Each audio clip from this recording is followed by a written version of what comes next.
Defined features, shy, almost frightened. Maradona kept this expression on his face for his entire life. Before you get down on yourself, here's a piece of advice. Take inspiration from a young Maradona. A life full of love, excess, anger, fighting. A life that was a success while everyone expected it to be a failure.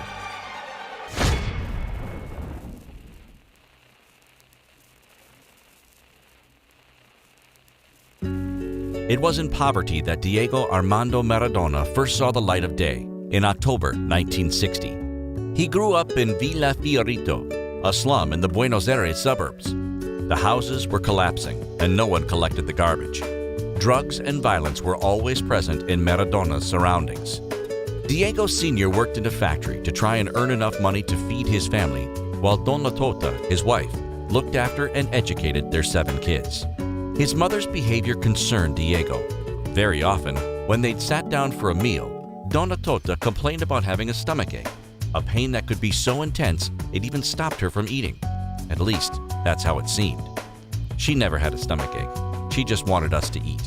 Every time the food would come out, she would say, "My stomach hurts." It was a lie. It was because there was not enough to go around.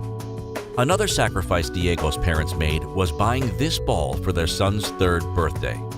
It was with this ball that he demonstrated his skill week after week, putting on a show for all of Fiorito with his unmatched technique. Diego quickly realized that this ball was going to determine his family's future. Young Diego didn't have a choice. He had to succeed to save his parents, his brothers, and his sisters from poverty. And to do that, talent alone wasn't enough. He now had to summon up all his determination. Diego showed this extra something special as soon as he joined his first football club, Argentinos Juniors. Aged 8, Maradona was more muscular than the other kids his age, but was still much shorter than them. Some of the club's managers accused him of being older than he was and of being a teenager with dwarfism. Donna Tota was even forced to present her son's birth certificate to prove he wasn't older than 8. Now, with the right to play, Maradona had a huge presence. No defender could get the ball from him. His technique with the ball at his feet and the strength of his legs allowed him to beat any opponent. So much so that he quickly became public enemy number 1 in the eyes of the opposition team's parents. They didn't understand how a kid that was so short, so atypical, so poor could be better than their kids. They insulted him. "Dirty rat! You have dark skin! Kill him!" Young Diego responded on the pitch. He had only one aim: scoring goals. His first coach, Francisco Cornejo, was convinced that this hatred made Diego even better. Football transformed him internally, making him a natural winner.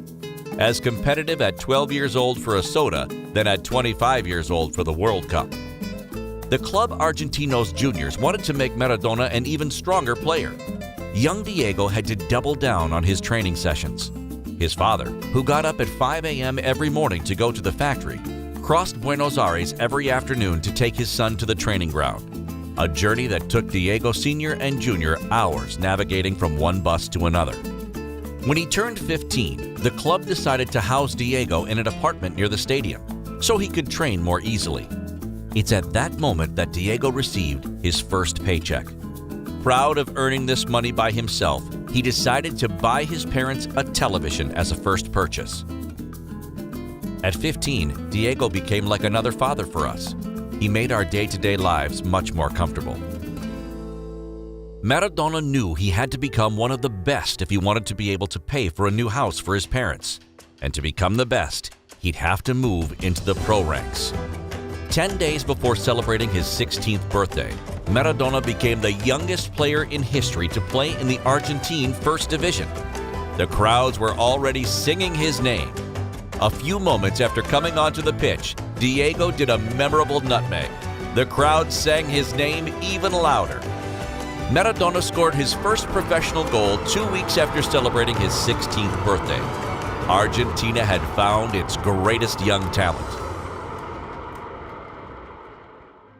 Diego drew his success from hatred, which energized and motivated him. He'd almost found his way out, but knew he still had to cross mountains to successfully save his family from poverty. He got angry when you said that kids from his neighborhood were all dirty, ignorant, and useless. He wanted to become a representative of this excluded population. That's why he was never sick, and he still played even if he injured himself. Diego Maradona was injured for his entire life. Injured by his past, injured by betrayals, injured by his fragile health, injured by his addiction. He was always injured, but he never stopped playing. And when Diego played, Maradona won. The rest belongs to history. While there'll always be some doubts about Maradona's dark side, two things are 100% certain when you talk about Diego Maradona. He loved football with all his soul, and he never really lost his inner child, which gave him the strength he needed to never lose hope.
¡Vamos, Diego!